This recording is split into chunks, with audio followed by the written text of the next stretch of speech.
خیر المدارس کا مزاج یہ ہے کہ وہ اپنے کسی استاد کو بھی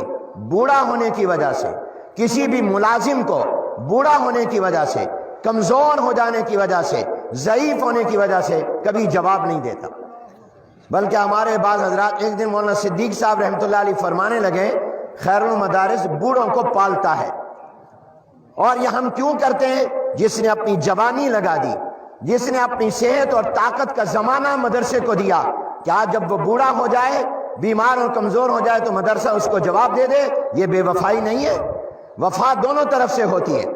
اس لیے تمام مدارس کے ذمہ داروں سے میری یہ درخواست ہے، اور مساجد کے ذمہ داروں سے درخواست ہے کہ اگر امام، خطیب، استاد، مدرس کہیں بوڑھا ہو جائے، کمزور ہو جائے، پڑھانے کے قابل نہ رہے، ضعیف ہو جائے، اور کوئی ملازم ہو، اس کی وفات تک اس کی تنخواہ بند نہ کرو، اور اس کے تمام حقوق اسی طرح رکھو، اس کا خیال رکھو جس نے آپ کو اپنی جوانی دی ہو، آپ اس کے بڑھاپے میں اس کے ساتھ کھڑے ہو۔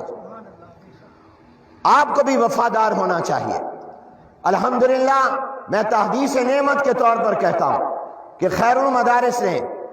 الحمدللہ ہمیشہ اپنے ضعیف اور کمزور اور بوڑھے ملازمین اور اساتذہ کو بھی اپنے سینے سے لگا کر رکھا ہے، اور اس کو ہم اپنی سعادت سمجھتے ہیں،